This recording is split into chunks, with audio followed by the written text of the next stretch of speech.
Hello and welcome to Common Core Algebra 2 by eMathInstruction. My name is Kirk Weiler, and today we'll be doing unit number 4, lesson number 15 on asymptotes. Now this is an add-on lesson that really kind of comes right at the end of unit number 4. And in this lesson what we're going to do is we're going to look at a couple of graphical features, or actually one graphical feature, called an asymptote that both exponential and logarithmic functions have. Now technically, the term asymptote is not part of the Common Core Algebra 2 standards, but at least here in my home state of New York, we've seen it come up before on the New York State Common Core Algebra 2 regions. So we thought we would throw in a nice lesson on this topic right at the end of a very long unit, unit number 4. So let's get right into it and discuss what an asymptote is. Number one, it's one of the hardest words for me to say and spell. So I'm likely to say it incorrectly quite a few times. But what is an asymptote? All right. An asymptote is a line, typically horizontal or vertical, that another function behaves like in parts of its domain. All right. Now, calculus teachers and other teachers of higher level math, I know asymptotes can be all sorts of different kinds of curves. You can actually have parabolic asymptotes. You can have all sorts of asymptotes. But the introductory asymptotes almost always end up being horizontal and vertical lines. All right? And the idea is that you could have some kind of function, let's say, that does kind of crazy things, but it may end up behaving like a horizontal line in part of its domain. Likewise, you could also have a function, right, that does some crazy things, but then ends up behaving very much like a vertical line in parts of its domain. All right? And that's what we're going to look at today, starting with exponential functions. All right? All exponential functions have asymptotes. And our first exercise, we're going to explore that a little bit. Okay? Let's take a look at what it asks us to do. Given the shifted exponential function f of x equals 8 times 0.75 to the x plus 3, answer the following questions. Now, before we start answering questions, the shifted exponential function. In other words, most exponential functions in their most basic form look like a times b to the x. No number being added on here. This function, right, has that a times b to the x, but then plus 3. That plus 3, keep in mind, vertically shifts our exponential function 3 units upwards. And that's going to be key in terms of understanding its asymptote. But not for now, all right? Now make sure to have your graphing calculator out because we're going to use it right away. In fact, we're going to use it right now. In letter A, it says, using your graphing calculator, draw a sketch of the function on the axes shown to the right. So let's bring up our magic graphing calculator. All right, excellent. It might be kind of interfering a little bit with the spacing on the page, but that's fine. Let me press some buttons for you. Let's do it. All right, so obviously the first thing that we want to do is get that function into our calculators. And that function is 8, right, times 0.75, right? Since that base is less than 1, it means that we're getting a decreasing exponential. And then plus 3. All right, that looks pretty good. Now what we're going to do is we're going to use the graph paper actually on the paper to set our window. Basically our x minimum is -5. Our x maximum is 15. It looks like we have exactly the same thing for our y minimum, -5, and our y maximum, 15. Okay, one more time, I'm going to just take a look at my function. 8 times 0.75 to the x plus 3. My window looks good.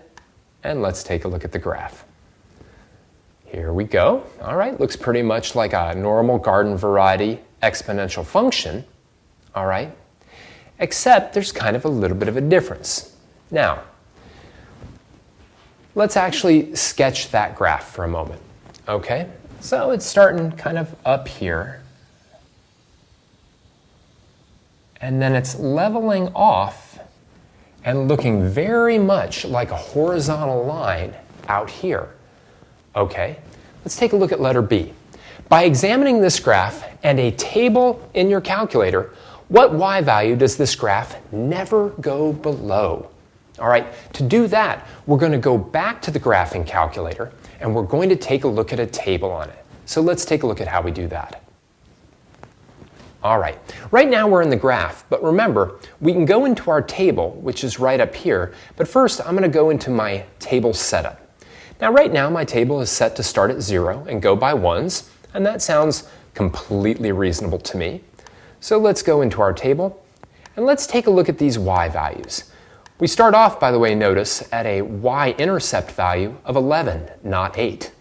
Okay, and we see that those y values are decreasing. You know, they look perfectly reasonable and they're going down. Now we're looking for this y value that we never go below. And what it looks like is that as we keep going down, that y value is getting closer and closer to 3, but it's not getting below it. And look at our x values. We're all the way out. If I can get my calculator to stop panning down. There we go. We're all the way out right here at an x value of 41, and our y value is very close to, but not 3 yet. All right? That means we can answer letter B now. All right? In fact, in letter B, right, we can say that it never goes below the value y equals 3. My pen seems to be going a little bit crazy right now. We'll just get rid of that. Maybe there's certain portions of the board it just can't write on. But for right now, right, it can't go below the value y equals 3. Letter C, explain why the function's output can never even reach the value that you specified in letter B. Well, let me get that function written back down, okay? Our function is y equals 8 times 0.75 to the x plus 3. All right? Now, I'm claiming that we can't even reach that value. We can't even ever hit y equals 3. And the reason for that is that this part of the expression can never be equal to 0. I want you to think about that. It certainly can't be negative. There's no way to take a positive number like 3/4, 0.75, and raise it to any exponent, then multiply by another positive number like 8. You'll never have that equal 0. Now it'll get smaller and smaller. Think about it. Just don't even worry about the plus 3 right now. Right? We get to multiply 8 by 0.75 again and again and again as x gets larger. So that keeps going down and down and down, but it can never be 0. And therefore, this whole expression always has to stay greater than 3. And that's why the horizontal line, y equals 3, is the equation of its horizontal asymptote. And let's take a look and see what that looks like on the graphing calculator, where we can really see some nice coloration on the calculator. Let's hit those buttons one more time. All right, now in order to see the horizontal asymptote, what I'm going to do is I'm going to go in and I'm going to put that into y2. Now originally our curve is going to graph in blue and that horizontal asymptote is going to graph in red. So let's take a look. And actually, I'm going to even extend the window out a bit. So I'm going to take this thing down, maybe make that into 25 instead of 15. And now let me graph it. And let's take a look. Here comes my exponential screaming down faster and faster. All right. And here comes that horizontal asymptote. Now granted, it looks like after a time, the curve just intersects its horizontal asymptote and becomes that asymptote. But it doesn't. It's just that the screen resolution on my graphing calculator isn't enough to show the difference. Way out here on the graph, when we have that horizontal asymptote, the difference, the distance between these two curves is so small on my graphing calculator that it can't even show up. And that's why we can't see the difference. But that y equals 3, that y equals 3 is the horizontal asymptote. And one of the great things about exponential functions is that they all have horizontal asymptotes. They all do. And they're all just equal to that horizontal line that's equal to the number added on, equal to the vertical shift. All right? Let's take a look at the summary of this. Horizontal asymptotes of exponential functions. For the exponential function y equals a times b to the x plus c, the horizontal line y equals c will be a horizontal asymptote of the function. So whatever vertical shift that we've done becomes its asymptote. Let's look at exercise 2, which is quite simple. Given the exponential function y equals 18 times 0.98 to the x plus 4, letter A. What is the y-intercept of this function? Show how you arrived at your answer. Well, you figured out the y-intercept of functions again and again and again. So why don't you go ahead and try that one on your own? All right, did you get 22? It's a piece of cake. Anytime you're asked to find the y-intercept of a function, simply substitute in the value x equals 0. So let's take a look. Maybe my pen will work this time. 18 times 0.98 to the 0 plus 4. Of course, what you have to keep in mind in here is that any number raised to the 0 is equal to 1. Well, not 0 to the 0, but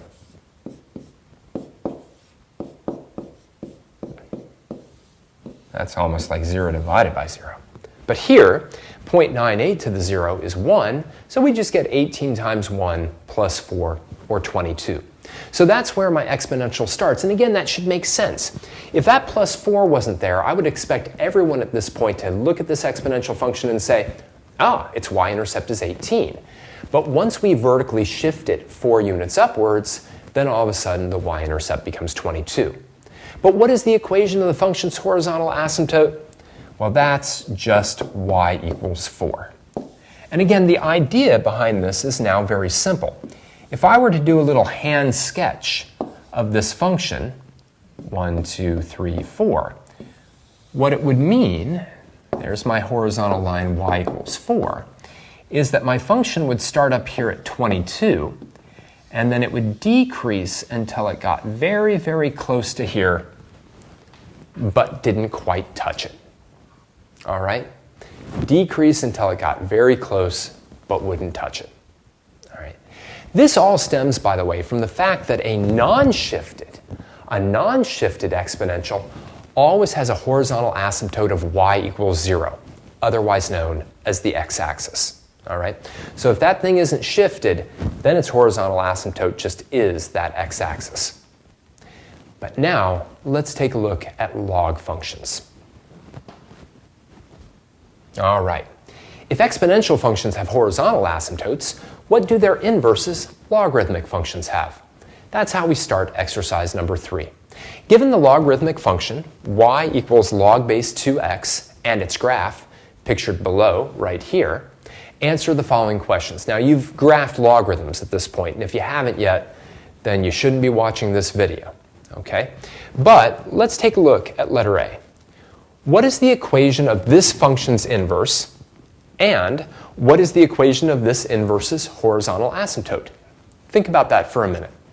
Pause the video now. All right. Logarithms are always inverses of exponential functions with the same base. So if our function is y equals log base 2x, its inverse is y equals 2 to the x. All right, that's its inverse. Now, what is its horizontal asymptote? Remember, we just talked about the fact that all exponential functions have horizontal asymptotes. Well, if you really kind of memorized what was in that box, the horizontal asymptote is y equals, if you will, the number that's being added on. All right? In other words, its horizontal asymptote is y equals 0. Ha! Horizontal asymptote. Okay? Now, letter B, why does it make sense that the logarithmic function would have a vertical asymptote instead of a horizontal one? And what's its equation? All right, what would you write down for this? Pause the video now and think about it a bit. All right. Well, this first part is a little bit of an ambiguous question. Why does it make sense that a horizontal asymptote would, that a logarithmic function would have a vertical asymptote? Well, it makes sense because with inverses,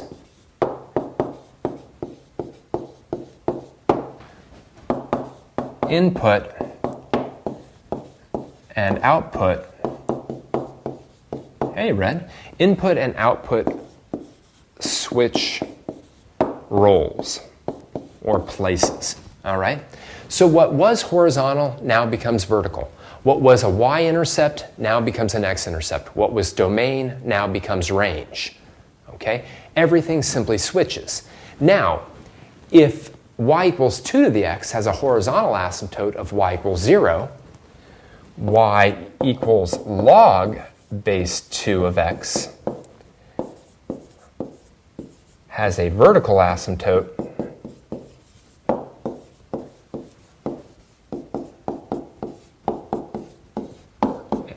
of x equals 0. Love my mystery red pen.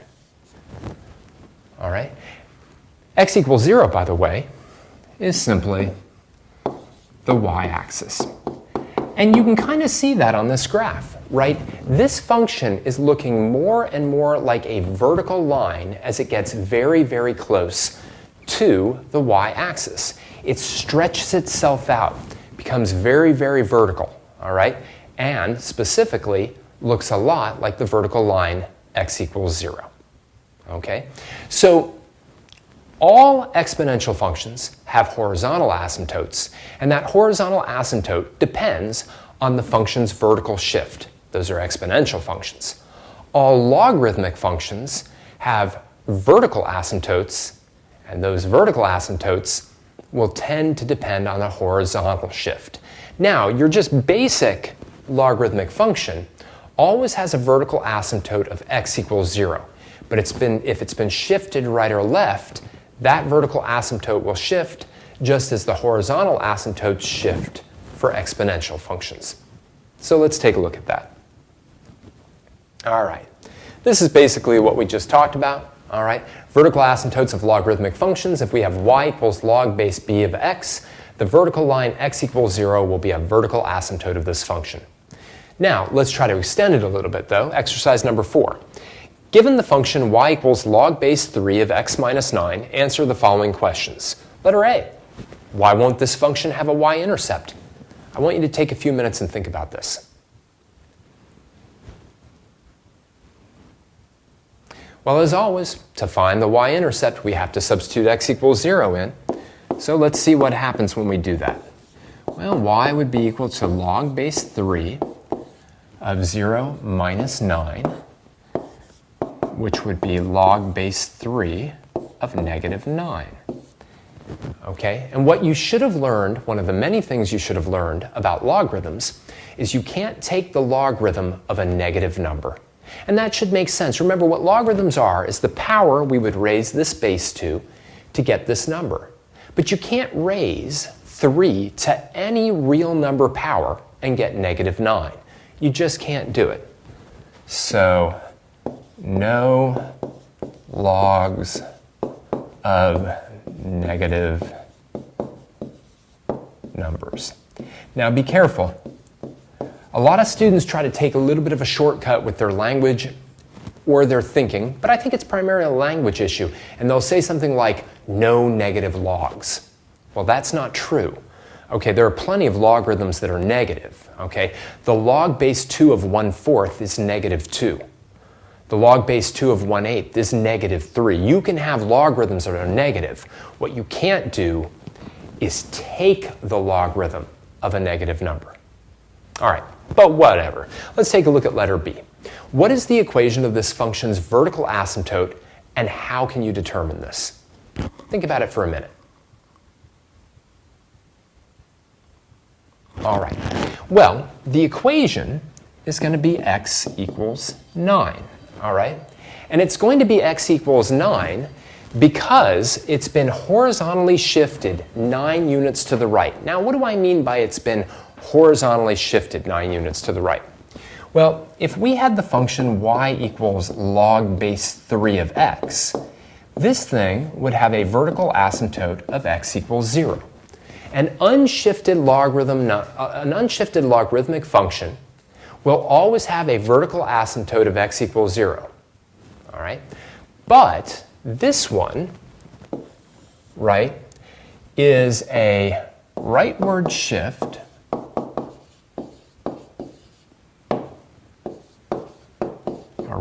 shift by 9 units of y equals log base 3 of x. So whereas this one would have that vertical asymptote right at x equals 0, the one that we care about, log base 3 of x minus 9, would then have it shifted 1, 2, 3, 4, 5, 6, 7, 8, 9, would have it shifted 9 units over. So it would look something like that. You can look at these on the calculator, but vertical asymptotes are very difficult to see on calculators. They oftentimes look very funny. Online graphing programs like Desmos, that's a different matter. Those can show you vertical asymptotes very, very nicely, but your graphing calculator, not quite as well. Now, letter C. Why would the related function y equals log base 3 of x minus 9 plus 5 have the same vertical asymptote? I could have asked this question differently. I could have just said, why does adding 9 not affect the vertical asymptote? Think about this a little bit. It's a bit tricky. Well, that plus 5 is a vertical shift. Let's write that down. The plus 5 is a vertical shift. Hey, is a vertical shift. All right, that's a vertical shift by 5 units upward, but honestly, that doesn't matter. What matters is it's a vertical shift. If we vertically shift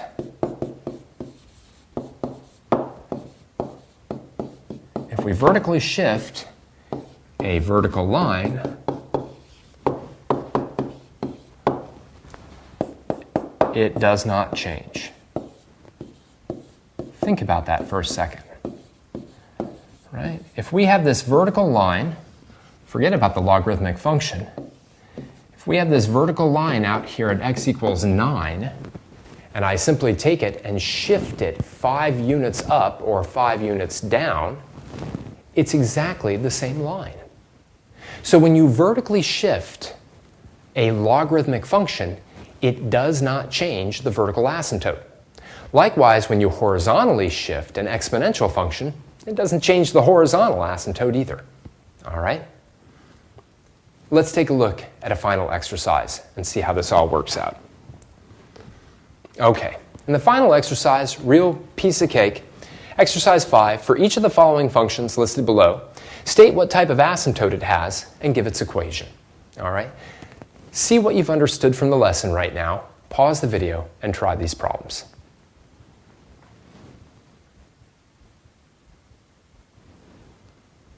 All right, are we good to go?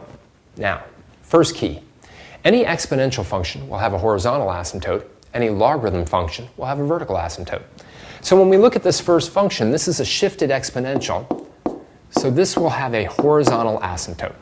Okay, a horizontal asymptote. And specifically, it will have the horizontal asymptote y equals 13. Okay? So that exponential function will have a horizontal asymptote of y equals 13. Without the plus 13 there, it would have a horizontal asymptote of y equals 0. But it's been all shifted upwards by 13 units, so it now has a horizontal asymptote of y equals 13. Let's take a look at letter B. Now in letter B, we have a logarithmic function, and logarithmic functions all have vertical asymptotes. Without the plus 2 there, this thing would have a vertical asymptote of x equals 0. But by adding 2 to the x, we've shifted it 2 units to the left, so we now have a vertical asymptote of x equals negative 2. All right? Now finally, here we have this ln. Remember, that is the natural logarithm. So it's still a logarithmic function, which means without any horizontal shift, it will have a vertical asymptote of x equals 0. This one looks a little bit tricky because you see the plus 7, so you might be thinking, it's been shifted in some way, and it has. But it's been shifted vertically, which doesn't affect the vertical asymptote. So this still has a vertical asymptote, and specifically a vertical asymptote of x equals 7. Oh, not at x equals 7. No, of x equals 0. All right. would only have a vertical asymptote of x equals 7 if it had been shifted 7 units to the right, which it hasn't. All right, let me step out of the way, take a little bit of a look, and then we'll wrap up the lesson. All right, let's do it. Asymptotes are amazingly important once you get into pre-calculus. So next year, if you continue on with math, you'll be looking at asymptotes a lot. They're nice ways to build functions and look at more complicated things. The only type of real asymptotes that you'll see in this course whatsoever are the ones we just looked at. All non-shifted exponential functions have asymptotes of the x-axis. That's got a horizontal line, or it is a horizontal line, whose equation is y equals 0. Once we start shifting, vertically shifting those exponential functions, that horizontal asymptote becomes whatever the vertical shift is. So if we vertically shifted an exponential by 5 units upward, its exponential function, its horizontal asymptote, is y equals 5. On the other hand, logarithmic functions, which are the natural inverses of exponentials, have vertical asymptotes, vertical lines that they behave like, and an unshifted logarithmic function always has a vertical asymptote of x equals 0. Once we shift them right or left, then that vertical asymptote shifts right along with them. Get more practice on this on the homework, all right? And you'll get a greater look at it when you get into pre-calculus. For now, I'd like to thank you for joining me for another Common Core Algebra 2 lesson by eMathInstruction. My name is Kirk Weiler, and until next time, keep thinking and keep solving problems.